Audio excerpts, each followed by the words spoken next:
Bicarbonate form में जाता है, और ये भी हमारा कैसा है, प्लाज्मा में ही हो रहा होता है। बल्कि अभी आपको पता चलेगा कि ये बनता हमारा जो बाइकार्बोनेट है प्लाज्मा में है, बट ट्रांसपोर्ट होके ये हमारा क्या बोलते हैं आरबीसी के अंदर ही आ जाता है।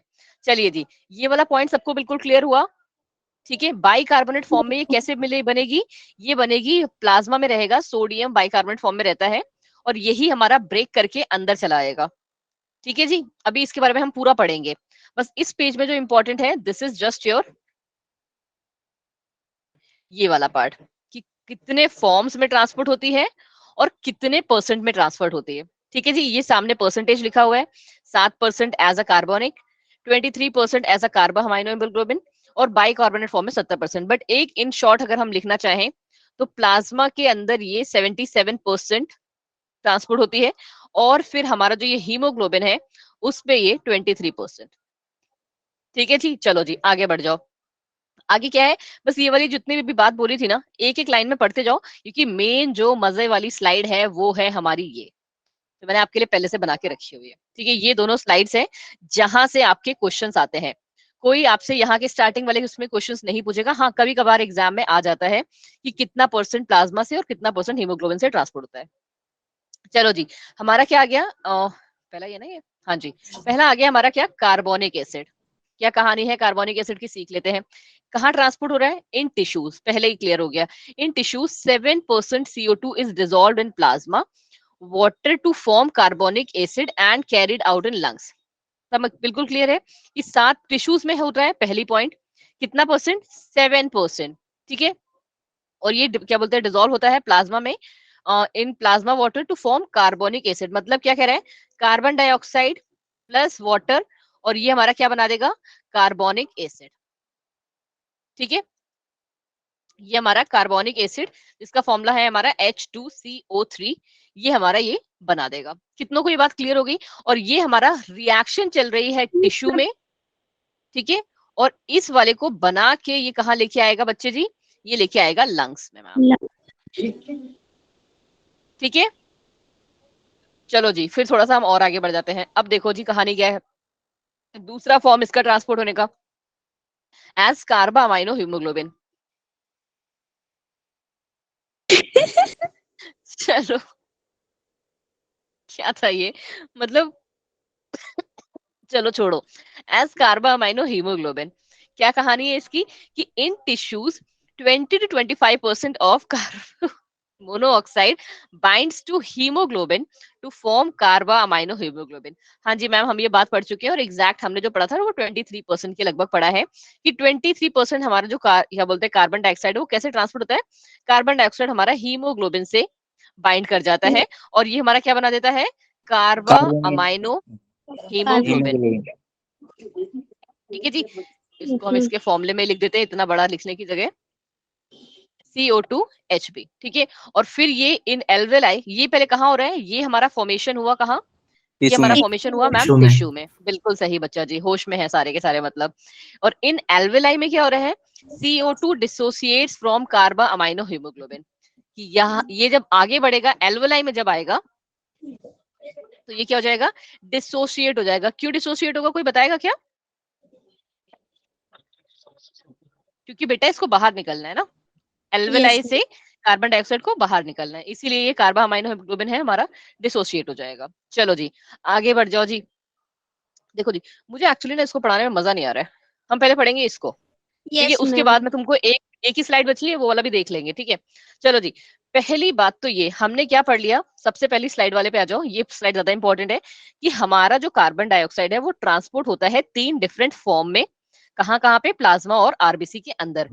दूसरी इंपॉर्टेंट जो स्लाइड आ जाती है ना बच्चा, कि ट्रांसपोर्ट तो होगा, ठीक है हमें पता चल गया, बट क्या हमारे बॉडी में क्या कार्बन डाइऑक्साइड का नीड नहीं है, कार्बन डाइऑक्साइड क्या हो रही है, प्रोड्यूस हो रही है। राइट, समझ रहे हो ये बात को मैं क्या कहना चाह रही हूँ?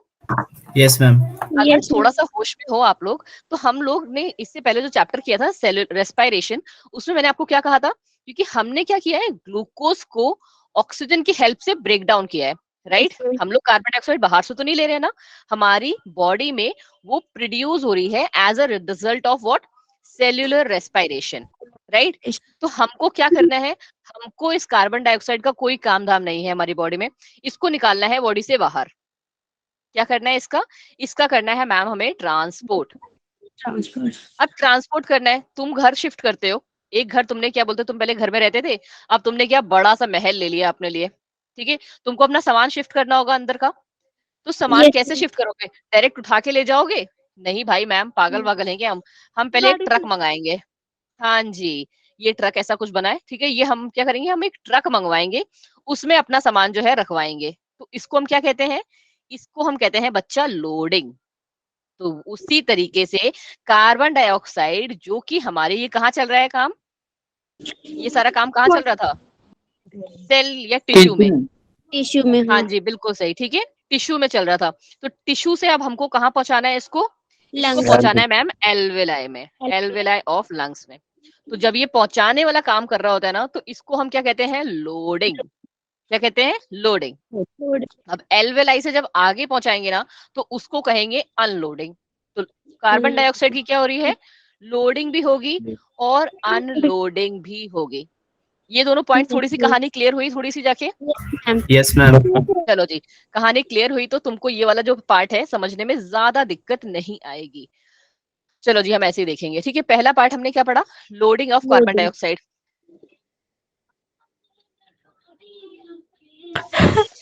तुम लोग नहीं ना होता है sarcasm भी नहीं समझते, मतलब तुमको ना एग्जाम्पल देना ही बेकार है एक्चुअली।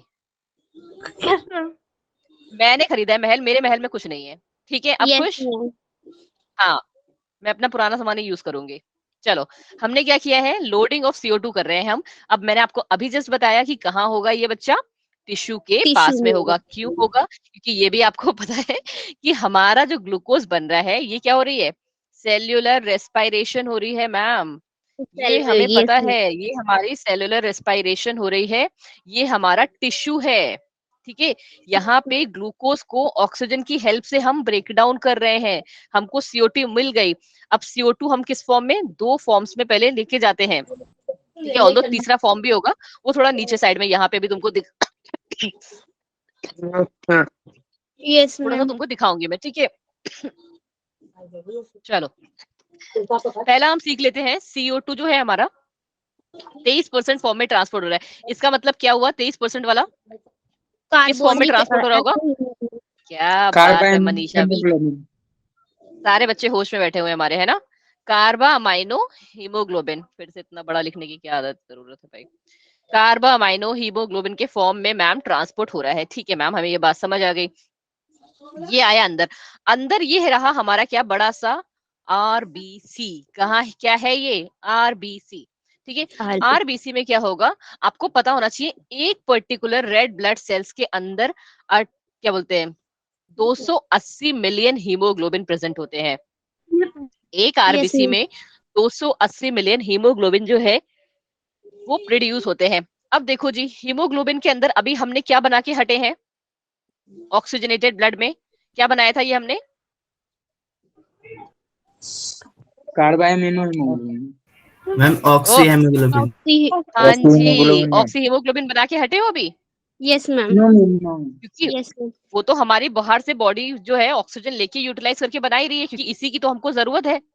बट हमको जब कार्बन डाइऑक्साइड का ट्रांसपोर्ट करना है ना, तो उस टाइम पे भी हमें इसकी जरूरत पड़ेगी। क्यों? क्योंकि ये कार्बन डाइऑक्साइड द मोमेंट यहाँ पे आती है ना, क्या हो जाएगा ये हमारा, मैंने आपसे पहले भी बताया था कि किसकी सॉल्युबिलिटी ज्यादा है, कार्बन डाइऑक्साइड की या ऑक्सीजन की? कार्बन कार्बन डाइऑक्साइड डाइऑक्साइड, ठीक है। तो कार्बन डाइऑक्साइड हमारी यहाँ पे आ गई और ऑक्सीजन निकल गई अभी के लिए बाहर, यस मैम। ठीक है जी।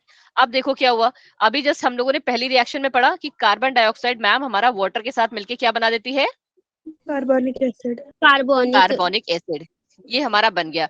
अब दूसरा यहाँ पे क्या होता है? दूसरा जो हमारा यहाँ पे काम चल रहा होगा ना, कि जो ये कार्बोनिक एसिड फॉर्म हुआ,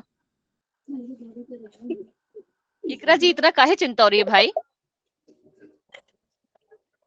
तुम लोग क्लासमेट हो क्या? चलो जी, ये हमारा जो कार्बोनिक एसिड बना ना, ये क्या होगा? इसका अब होगा ब्रेक डाउन। बच्चे यहाँ पे जो सारा खेल है ना, वो हमारा क्या है?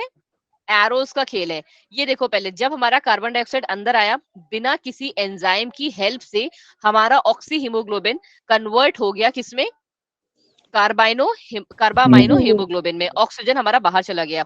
As a result carbon dioxide जब हमारे क्या बोलते हैं देखो एक तो पहली रिएक्शन ये हो गई, दूसरा रिएक्शन क्या हो गया कि ये जो 70% कार्बन डाइऑक्साइड है जो कि किसके थ्रू आ रही है, प्लाज्मा के थ्रू, ये हीमोग्लोबिन के थ्रू आई, हाँ ये हमारी प्लाज्मा के थ्रू आई, और ये हमारा इसने क्या बना दिया, क्या बोलते हैं, कार्बोनिक एसिड फॉर्म कर दिया वाटर के साथ मिलके, क्योंकि अंदर हमारे सेल में सब कुछ प्रेजेंट है।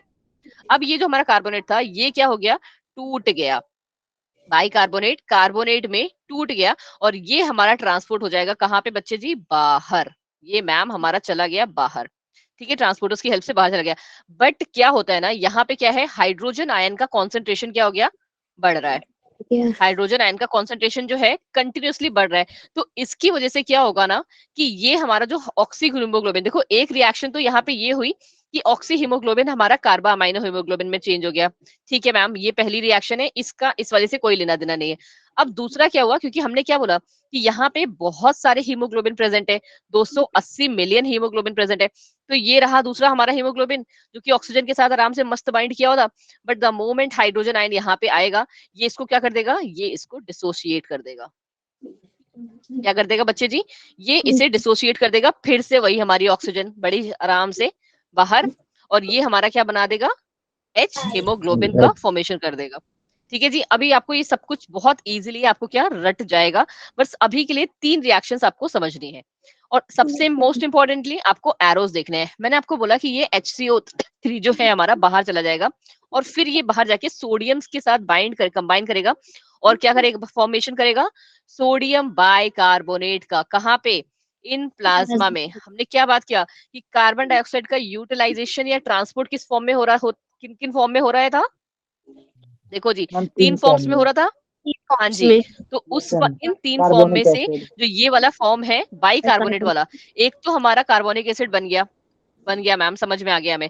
दूसरा जो बाइकार्बोनेट बना वो कैसे बना, यही जो हमारा कार्बोनेट जो यहाँ से टूटा था ये चला जाएगा प्लाज्मा में बाहर, और वहां जाके बाइंड कर देगा सोडियम से, और आपको पता होना चाहिए कि सोडियम हमारा किसके साथ मस्त रह रहा होता है, ये हमारा क्लोरीन के साथ रह रहा था, ठीक है, तो क्लोरीन जो है अब जब ये इसके साथ कंबाइन बाइंड कर जाएगा तो ये क्लोरीन क्या हो जाएगी, अंदर आ जाएगी, क्यों, क्योंकि इसको मेंटेन करनी है न्यूट्रलिटी, क्या करना है, इसको सेल का जो ये पीएच वीएच है वो मेंटेन करना है, ठीक है जी। देखो अब एक बार और समझ लो कैसे, हम थोड़ा सा छोटा करके समझेंगे अब, ताकि एक ही क्लास स्लाइड में सब कुछ फिट हो जाए आपके।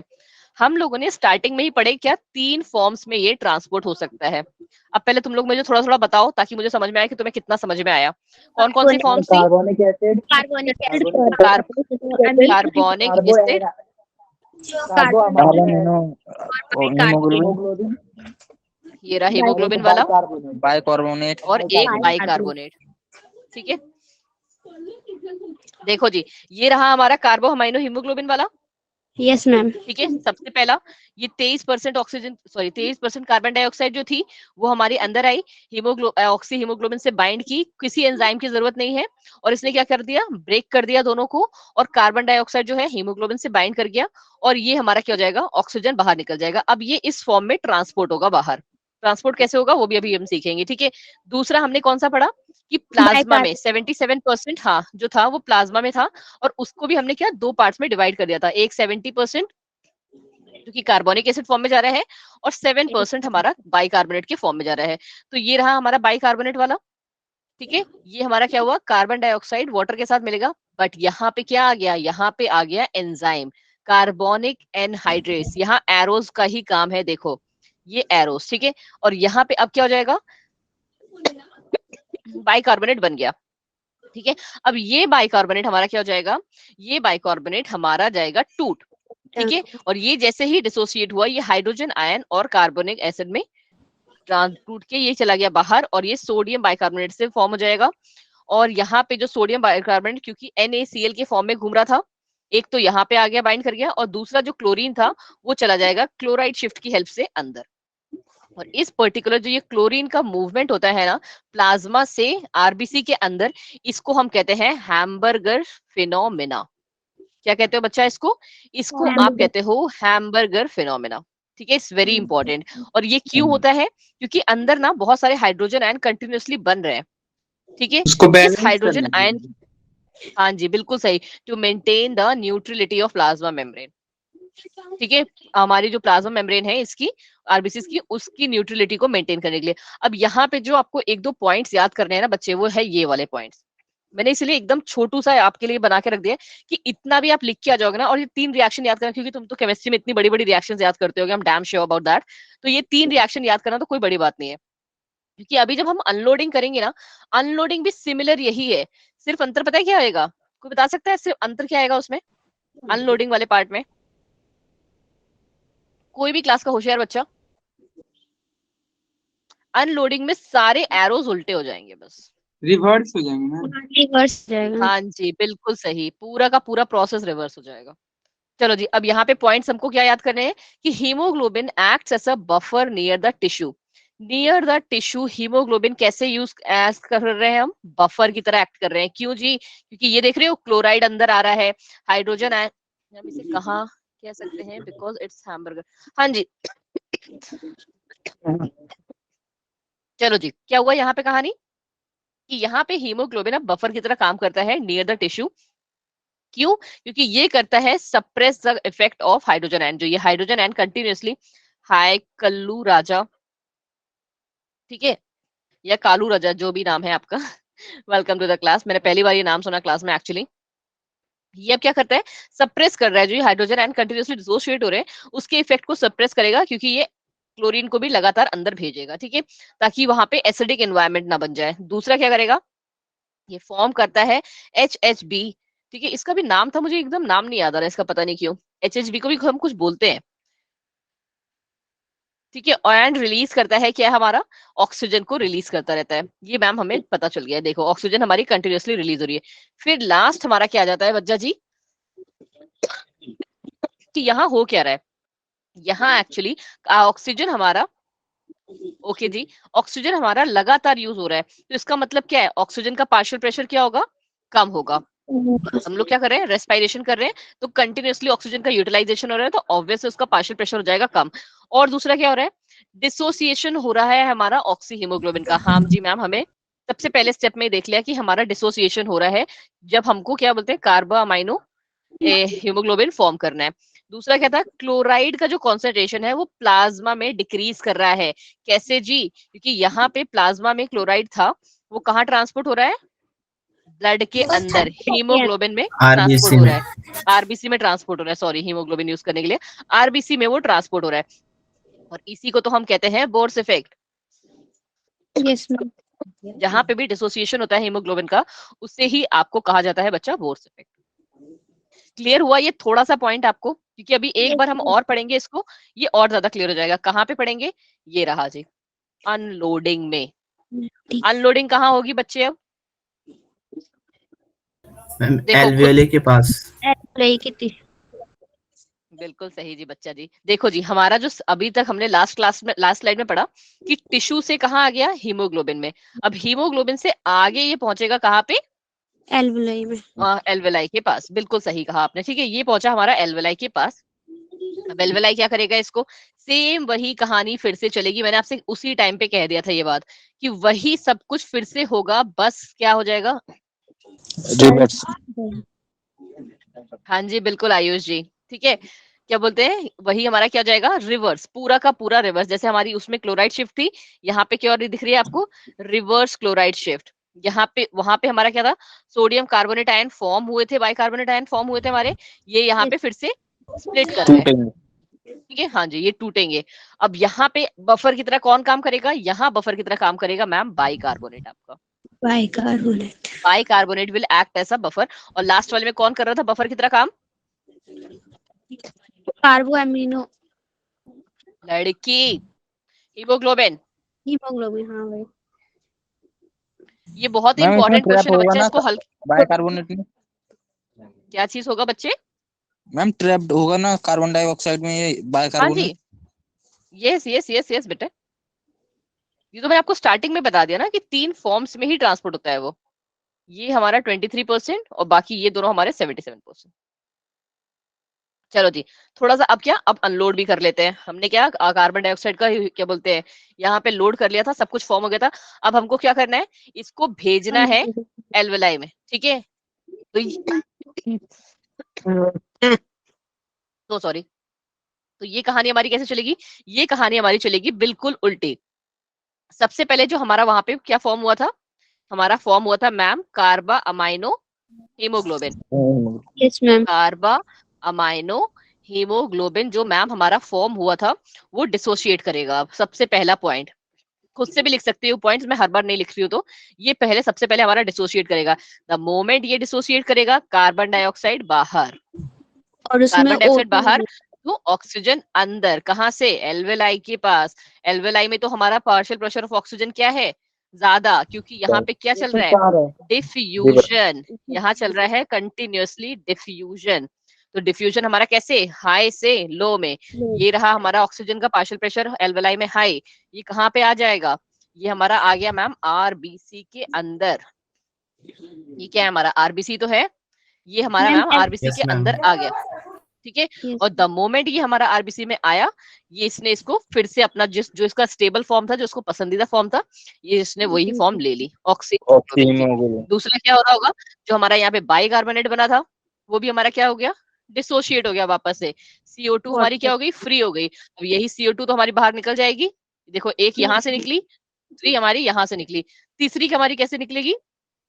तीसरी हमारी जो इसका जो नया फॉर्म बना था उसके थ्रू ये ब्रेक डाउन होकर निकलेंगे। ब्रेक डाउन होके निकल जाएगी। ये देखो जी, फिर से हमारा जो ये बाहर क्या बोलते हैं NaHCO3 कॉम्प्लेक्स बना था, ये स्प्लिट हो गया, तो ये कार्बोनेट आयन हमारा फ्री हो गया, सोडियम भी यहाँ पे फ्री हो गया, तो क्लोरीन वापस आ जाएगा। द मोमेंट सोडियम फ्री हुआ, क्लोरीन आ गया वापस, और ये कार्बोनेट हमारा अंदर चला गया, हाइड्रोजन आयन हमारे एज अ रिजल्ट इसके, ये वाला भी जो HHB बना हुआ था, इसका नाम पता नहीं मुझे क्यों नहीं याद आ रहा, ये हमारा ब्रेक डाउन होके फिर से HbO2 बना लेगा, ऑक्सीजन इसको यहाँ से भी मिल रही है, और ये हाइड्रोजन आयन को फ्री कर देगा, और ये हमारा HCO3 हाइड्रोजन आयन के साथ कंबाइन करके बाइकार्बोनेट को फॉर्म कर देगा। बताओ जी, ज्यादा टफ लगी कहानी इसकी? और यहाँ पे भी बस बहुत छोटा सा ही है कि पार्शियल प्रेशर ऑक्सीजन का क्या है? हाई है मैम, हमें पता है। HbO2 का एसोसिएशन हो रहा है, तो कौन सा इफेक्ट हुआ? हैल्डेन इफेक्ट, कल ही पढ़ा था। Chlorine, ma'am. क्लोरीन कहाँ पे हाई हो गया? अब क्लोरीन हमारा हाई हो गया प्लाज्मा में। इससे पहले कहाँ क्लोरीन हाई हो रहा था? वो हाई हो रहा था मैम हमारा आरबीसी में। बोलो जी। पता है मेरा मन एक्चुअली ये था कि मैं दोनों स्लाइड्स ना एक ही पेज पे बनाती, तो शायद तुमको और अच्छे से समझ में आता, बट वो मेरे से बनी नहीं। फिर मुझे लगा कि क्या पता फिर बच्चों के नोट्स में प्रॉब्लम हो, तो और ये डायग्राम मैं करवाना बहुत जरूरी चाहती थी आपसे। ऑल्दो आपके एनसीईआरटी में नहीं है, मतलब आपके एनसीईआरटी में क्या है, रिटन फॉर्म में दिया हुआ है, ऐसे एक्सप्लेन नहीं किया हुआ है, बट मैं अगर कभी उसकी एडिटर बनी ना, तो मैं उसमें उसको ये डायग्राम डालूंगी जरूर। बाकी आप कितनी भी हेल्प बुक उठा के देखोगे ना, उसमें ये पड़ा हुआ है डायग्राम, फॉर श्योर पड़ा हुआ है। बच्चे जी, HHB का मैंने आपको ये बताया, आपने देखा था यहाँ पे क्या हो रहा था जब हम लोड कर रहे थे बेटा, तो ये हमारा HHB जो था बन रहा था, और HbO2 ऑक्सी हीमोग्लोबिन हमारा डिसोसिएट हो रहा था, राइट। तो अब क्या हो जाएगा, क्योंकि मैंने आपसे क्या कहा, सब कुछ रिवर्स में चल रहा है, तो यहाँ पे भी हमारा रिवर्स ही चलेगा। HHB हमारा यहाँ डिसोसिएट हो रहा था, तो ये नेक्स्ट वाले में क्या हो गया बच्चा? एसोसिएट होने लगा। एसोसिएट होएगा तो क्या हो जाएगा? HHB हमारा हाइड्रोजन आयन को यहाँ फ्री कर देगा, ये रहा हाइड्रोजन आयन हमारा, फिर से इसके पास पहुंच गया, जो अंदर बाहर से कार्बोनेट आया था वो इसके साथ कंबाइन करके H2CO3 फॉर्म करेगा, और ये हीमोग्लोबिन फिर से फ्री हो गया। आपको अभी मैंने जस्ट बताया है कि कितने हीमोग्लोबिन है, 280 मिलियन हीमोग्लोबिन है, अलग अलग फॉर्म से अलग अलग रिएक्शन से मिल रहे होंगे, ये हमारा फिर से ऑक्सीजन के साथ कंबाइन कर देगा। अच्छा, ये पॉइंट भी देख लो कि अब जो यहाँ पे है ना हमारा यही oxyhaemoglobin, it will act as a strong acid, ये एज अ स्ट्रॉन्ग एसिड काम कर रहा होगा। बोलो जी, क्लियर हुआ थोड़ा बहुत? देखो, एक बार में अगर आपको रिएक्शंस, ये चारों रिएक्शंस भी समझ में आ गई, बस आपको जो ध्यान रखना है बच्चे ना, वो क्या है? एरोज। सेम रिएक्शन है जो अभी हमने पहले स्लाइड में देखी, सबकी एरो डिफरेंट है। वहां पे रिएक्शन चल रही थी ऐसे, क्योंकि हम कर रहे थे लोडिंग, अब ये हम क्या कर रहे हैं? अनलोडिंग। अच्छा, तुम लोग को नोट्स वगैरह मिलते नहीं है क्या? मैम मिलते हैं। और वीडियोस वगैरह? यस मैम मिलती है।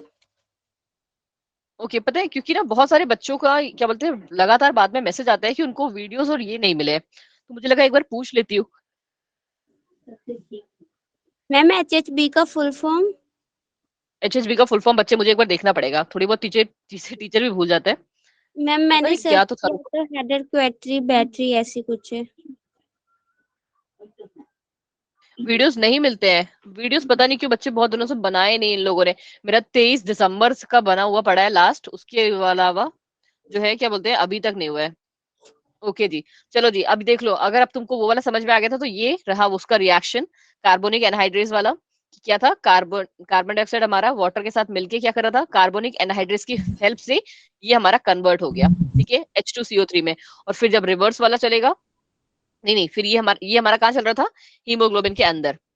फिर हमारा आगे हीमोग्लोबिन में कौन सी रिएक्शन हुई कि यही H2CO3 डिसोसिएट हो गया किसमें, HCO3 में और हाइड्रोजन आयन में। ये हमारा चला गया कहाँ पे, प्लाज्मा में, राइट। और ये हमारा हाइड्रोजन आयन कहाँ चला गया, HB से बाइंड करेगा, ये HB से बाइंड करेगा और क्या फॉर्म कर रहा था, HHB,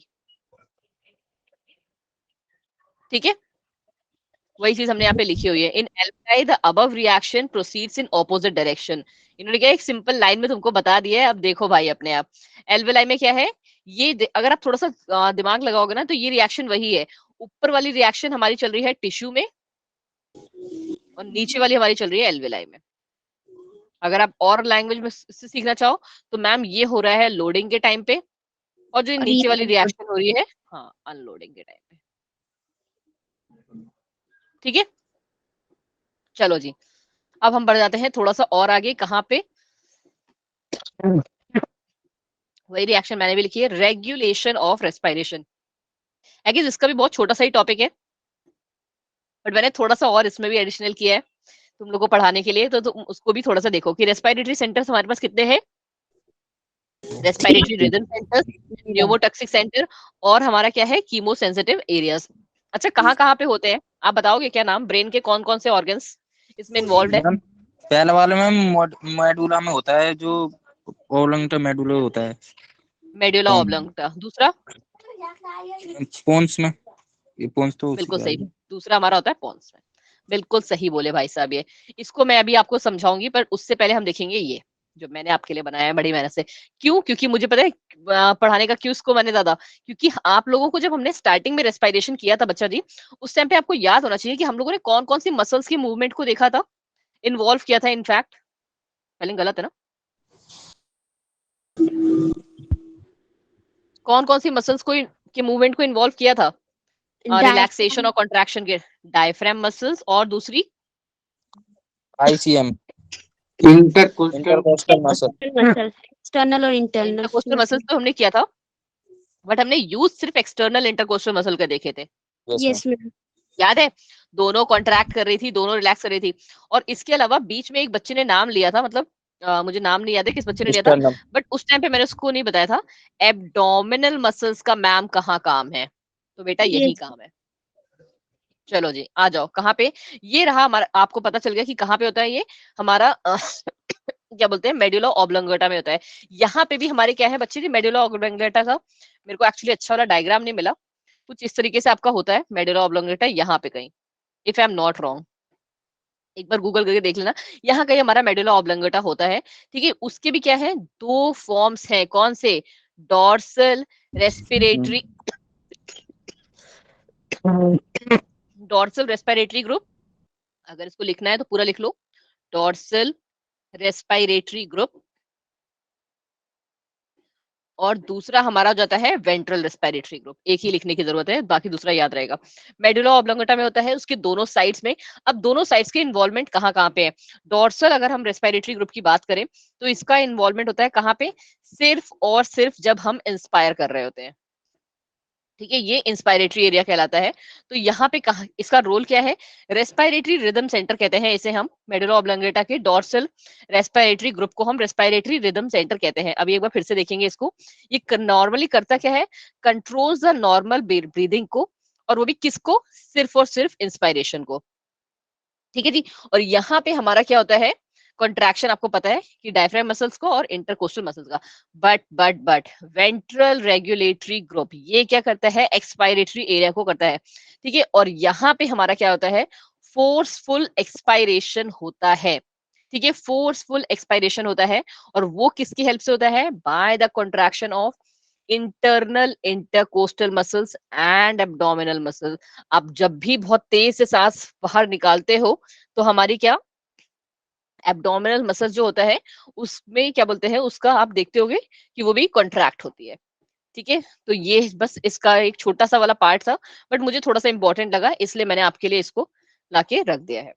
ठीक है जी, आई होप ये आपको थोड़ा सा हेल्प करेगा। अब एक बार हम इसको फटाफट से देख लेते हैं कि क्या है रेस्पिरेटरी रिदम सेंटर।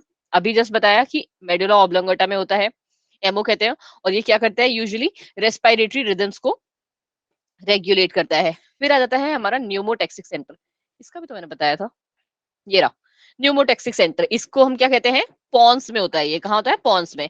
इसको हम न्यूमोटैक्सिक सेंटर कहते हैं, जो कि क्या करता है, स्विच ऑफ सेंटर भी कहलाता है। क्यों? क्योंकि ये इंस्पिरेशन को स्टॉप करता है। तो ये हमारे पॉन्स कर रहे हैं, नाक हमने अगर बंद कर दी, उसमें मतलब क्या, हम इंस्पायर नहीं कर पा रहे हैं, तो उसको हम कहते हैं पॉन्स कंट्रोल करते हैं उसको। ठीक है, it pons hyperactive send negative signal to medulla oblongata. तो क्या हो जाता है, रेट ऑफ ब्रीदिंग जो हो जाता है वो इंक्रीज हो जाता है। क्यों? क्योंकि इंस्पायरेशन का जो ड्यूरेशन है वो हमारा डिक्रीज हो जाता है। ठीक है जी, चलो जी, बस एक बार ये छोटे छोटे से पॉइंट्स है, इसको देख लो कि न्यूमोटॉक्सिक सेंटर कहाँ पे होता है, पॉन्स में होता है ma'am. It moderates the functions of respiratory rhythm centre, ठीक है मैम, ये भी हमें पता है, ये रेगुलेट करता है, ये इसे मॉडरेट करता है। Impulse from the centre reduces the duration of inspiration and thereby by alter the respiratory rate. क्या करता है, यही बात जो मैंने अभी जस्ट आपको बताई कि रेस्पिरेटरी रेट को क्या कर देता है, कम कर देता है। क्यों? क्योंकि रिड्यूस कर देता है ड्यूरेशन ऑफ इंस्पायरेशन को। क्यों? हम लोग न्यूमोटॉक्सिक सेंटर की बात हमने क्या कहा, हमने इसको क्या कहा, हमने कहा ये है स्विच ऑफ, हमको सांस लेना नहीं है। लोग बंद होते हैं ना, नाक बंद करके बैठ जाते हैं, सांस नहीं लेते हैं, उस टाइम पे बस इसका काम होता है, रोल होता है। फिर आता है हमारा कीमो सेंसिटिव एरिया। कहाँ कहानी है इसकी, इसकी कहानी आती है हमारी कि seen adjacent to the rhythm centre, increase in the concentration of CO2 and hydrogen ion activates the center, which in turn signals rhythm center. बच्चा जी, because it is not that important, बहुत ज्यादा इंपॉर्टेंट नहीं है ये वाला part, इसलिए बस मैं इसको ऐसे ही क्या बोलते हैं, एक बार उसको बस निकाल रही हूँ। आपके लिए जो इंपॉर्टेंट पार्ट है ना बच्चा, वो बस ये वाला स्लाइड है कि मेडुला ऑब्लोंगेटा का कितने टाइप्स हैं और क्या उनके रोल है। और इसके अलावा जो एक इंपॉर्टेंट वाला पार्ट है, वरना हमारा जो रह जाएगा, यहाँ पे देख लो, वरना कीमो रिसेप्टर वाला पार्ट, हाइड्रोजन आयन वाला। बट उससे इंपॉर्टेंट जो पार्ट है ना हमारा, बच्चा जी क्या कर सकते हैं, मेरा ना गले का कुछ प्रॉब्लम ही चल रहा है कंटिन्यूसली, जब तक ये ठंड जाएगी नहीं, आई डोंट थिंक सो कि मेरा सही होने वाला है। वो है हमारा डिसऑर्डर्स। एंड इसके बाद हमारा जो चैप्टर है दैट इज ओवर। 2 स्लाइड्स बची हैं, उसके बाद हम चाहेंगे थोड़े से क्वेश्चन आंसर्स करने में, बट उसके लिए मुझे 30 सेकंड्स का टाइम लगेगा, क्योंकि नेक्स्ट स्लाइड हमें अपलोड करनी है। ठीक है जी, यहाँ पे डिसऑर्डर्स में क्या है आपको पता होना चाहिए, अस्थमा, एम्फाइसीमिया, ऑसीमा, और दूसरा होता है ऑक्यूपेशनल रेस्पिरेटरी डिसऑर्डर। ये कहाँ पे होता है, मोस्टली जो लोग क्या बोलते हैं, वो नहीं होते, क्या बोलते हैं, मैम जहाँ वर्कर पे जो रुई होते हैं वगैरह जो बनती है। फैक्ट्री में जो पत्थर वगैरह हाँ तोड़ते हैं जी, वो। पत्थर तोड़ते हैं, और जो सबसे ज्यादा प्रॉब्लम पता है किनको होती है, जो ये कॉटन प्रोडक्शन वाला में करते हैं। क्यों? क्योंकि वो जो है ना कॉटन, आपको पता होना चाहिए कि वो सीधे जाके चिपक जाती है, वो इतनी पतली सी हल्की सी होती है, वहां पे वो ज्यादा डैमेज करती है। ठीक है, तो ये वही है कि certain industries produce so much dust, so defence mechanism of the body can not cope up the situation. Lung exposure causes inflammation, वही बीमारी वाले होते हैं, लीडिंग टू फाइब्रोसिस, फाइब्रोसिस हो जाता है उन्हें, फाइब्रॉइड्स बन जाते हैं। ठीक है, proliferation of fibrous tissue, it results in lung damage, ये लंग्स को हमारी डैमेज कर देता है। Workers in such industry should wear protective mask, but कितना मर्जी मास्क पहन लो, उनको जो प्रॉब्लम होती है वो हो ही जाती है।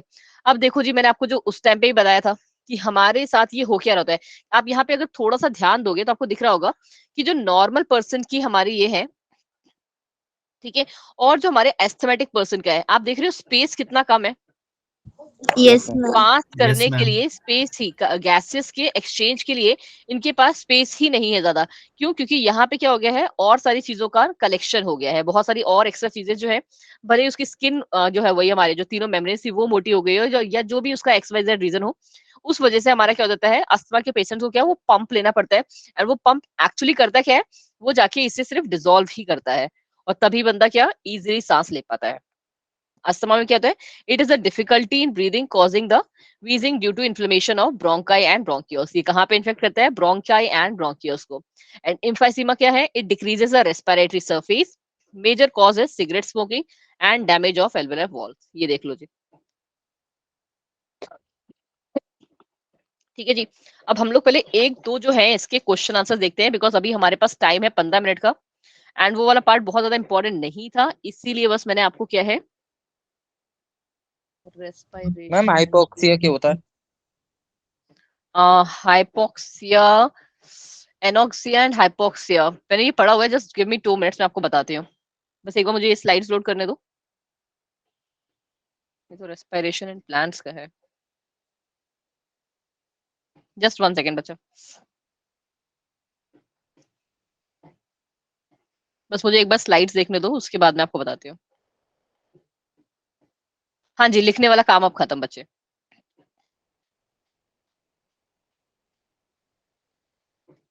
हम चैप्टर खत्म हो गया ये। हाँ जी बच्चा जी, चैप्टर खत्म हो गया। मेरी स्लाइड्स नहीं दिख रही मुझे यार। हाँ जी, अब न्यू वाला जो स्टार्ट होगा वो कल होगा। बस मैं एक बार क्वेश्चन आंसर्स देख लूँ आपके लिए। सो जस्ट 1 मिनट दीजिए मुझे। माइट भी क्या बोलते हैं वो।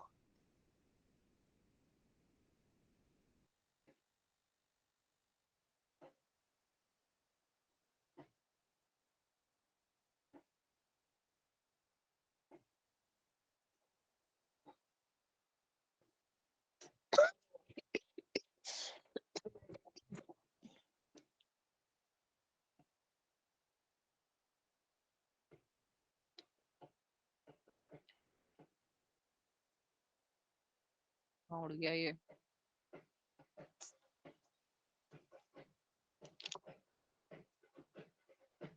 हम लोग तब तक क्या सेल वाला चैप्टर थोड़ा सा रिवाइज कर लें, बिकॉज मुझे ना एक्चुअली ये मिल नहीं रहा है इसमें, यस मैम। है ना, सेल वो भी काम साइकिल कर में सकते सेल हैं। डिवीजन में।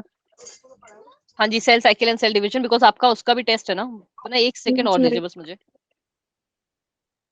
Just 1 minute. मैं एक बार व्हाट्सएप पे चेक कर लेती हूँ, शायद वहां पे कहीं पड़ा हो। Hardly it will take 1 minute only, not more than that. मुझे लगा नहीं था एक्चुअली कि ये चैप्टर इतना जल्दी खत्म हो जाएगा इसमें, और आज ही हमारे क्वेश्चन आंसर्स हो पाएंगे।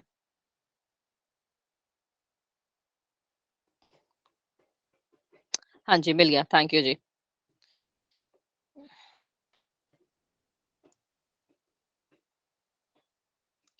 बस बस बस बस बस, hardly 1 minute and we are done.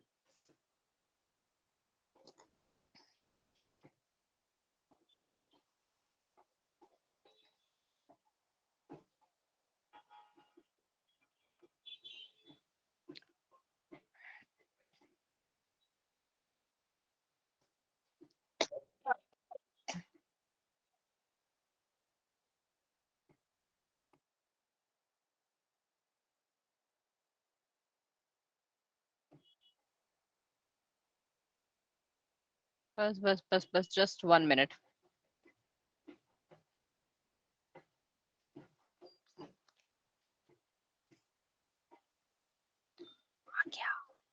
चलो जी, एक्चुअली मैंने भी पहली बार देखे हैं, तो भाई अगर गलती फलती हो जाए तो कोई उसमें नहीं लेगा कि मैम को कुछ नहीं आता जाता हमारी। नहीं, ये रहा। ओ यार यार, इसमें तो क्वेश्चन आंसर्स के आंसर्स भी दिए हुए हैं। हमारे चीटर कॉक्स तो चीटिंग कर लेंगे। चलो, दिख रहा है स्लाइड व्लाइड सबको? Yes ma'am. Yes ma'am. चलो जी, आ जाओ। पहला क्वेश्चन, बोलिए जी। Under the normal physiological conditions in human beings. Ma'am इसका ए है। तुम लोगों ने पहले ही आंसर देख लिया, मुझे पता है। Ma'am 5 no ml। मैम नहीं देखा ये। मुझे भी पढ़ लेने दो, क्योंकि तुम्हारे सामने मैंने भी जस्ट इसको डाउनलोड किया है। Under normal physiological conditions in human being, every 100 ml of oxygenated blood can deliver. क्या बोला? और बाकी लोग क्या आंसर क्या कहते हो? 5 ml of oxygen मैम। क्या बच्चा?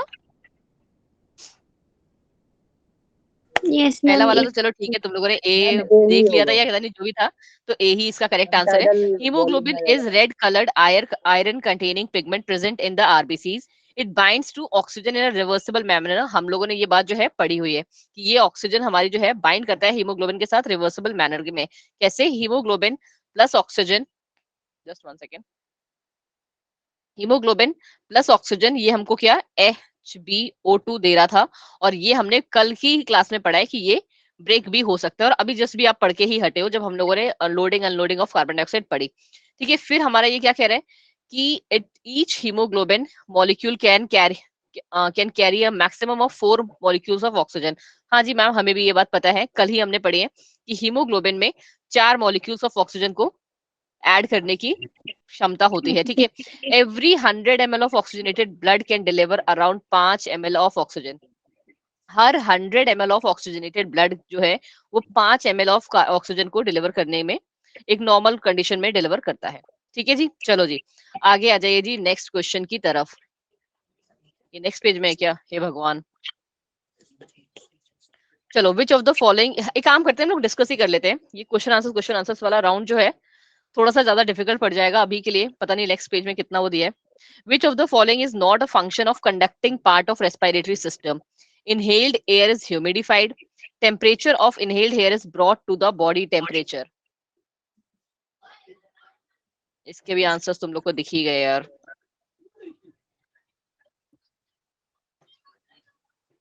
देख लेते हैं ये वाला, देख लेते हैं नेक्स्ट वाला डिप कराते हैं, ठीक है।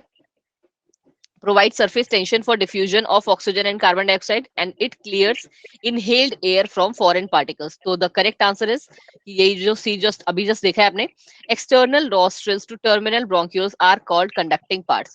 क्या कहते हैं उन्हें हम? कंडक्टिंग पार्ट्स कहते हैं। It serves the following functions, इसमें क्या ये सारे फंक्शंस होते हैं और ये आप लोगों ने क्या है पहले से ही पढ़े हुए हैं। चलो जी आई गेस तीसरा क्वेश्चन, एक तो क्वेश्चन ऐसा हो जाए जो आप लोगों ने ना देखा हो।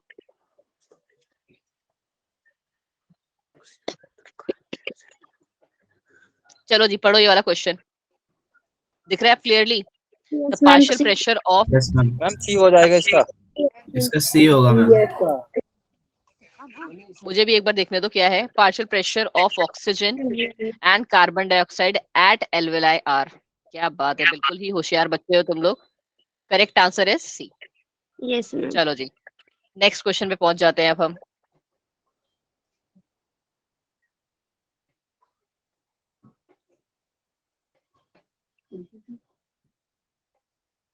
चलो select the favorable conditions required for the formation of oxyhemoglobin at alveoli। सोच के आंसर देना है। आप लोगों ने आंसर देख भी लिया है तो इट्स ओके, बट कोई बात नहीं, बी ऑनेस्ट विथ योरसेल्फ।